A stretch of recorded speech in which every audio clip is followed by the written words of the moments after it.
ఆంధ్రప్రదేశ్ మాజీ ముఖ్యమంత్రి TDP chief Chandrababu ఈ రోజు సిఐడి కార్యాలయానికి వెళ్లనున్నారు.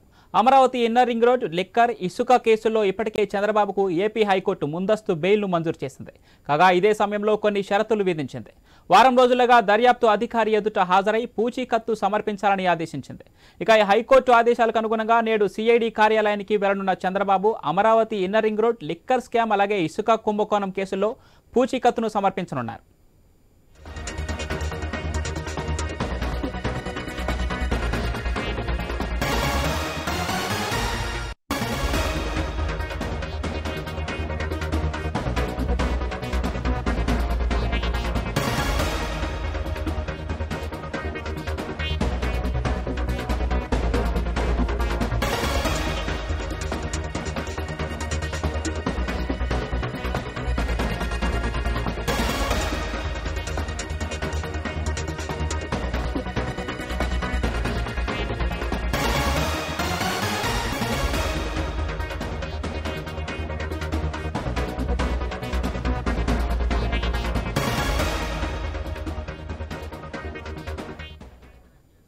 రైట్, ఇక బెయిల్ మంజూరు చేయడంతో పూచీకత్తు సమర్పించడానికి సిఐడి కార్యాలయానికి టీడీపీ అధినేత చంద్రబాబు వెళ్లనున్నారు. ఈ విషయానికి సంబంధించి మరింత సమాచారం మా ప్రతినిధి హరీష్ ఫోన్ లైన్ అందిస్తారు.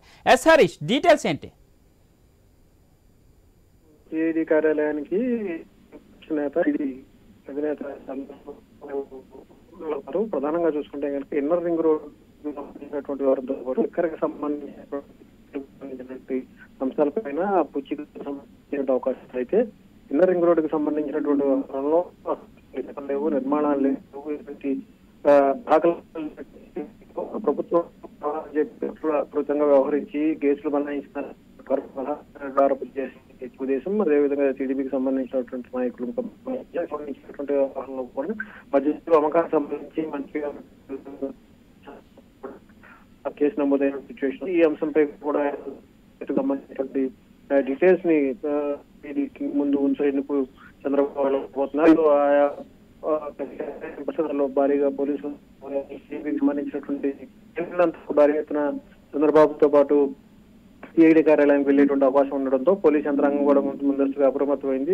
సిఐడి కార్యాలయం చుట్టుపక్కల కూడా బందోబస్తుకు సంబంధించినటువంటి ఏర్పాట్లు చేస్తున్నారు. మరి కాసేపట్లో చంద్రబాబు సిఐడి కార్యాలయానికి వెళ్లేటువంటి అవకాశం ఉంది. పవన్, అయితే హరీష్, ముందుగా విధించినటువంటి షరతులేనా, లేదంటే అంటే ప్రచార సభల్లో కానీ ఇతరత్ర సభల్లో కానీ ఈ కేసుల గురించి ఎక్కడ మాట్లాడకూడదు అనేటువంటి అటువంటి షరతులేనా, లేదంటే ఇంకా అదనంగా ఎటువంటి షరతులు విధించింది? దీనికి సంబంధించిన డీటెయిల్స్ ఏంటి?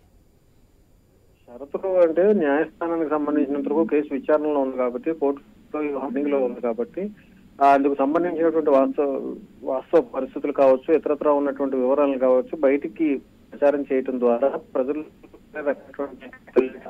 కాబట్టి కోర్టు విచారణకు వచ్చిన తర్వాత కోర్టు తీసుకున్నటువంటి నిర్ణయం కావచ్చు, కోర్టు ఇచ్చినటువంటి ఆదేశాల ప్రకారం నడుచుకోవాల్సి ఉంటుంది. కాబట్టి రెండు రకాలైనటువంటి ప్రచారాలు అటు ప్రభుత్వం వ్యవహరిస్తున్నటువంటి ప్రభుత్వం చెబుతున్నటువంటి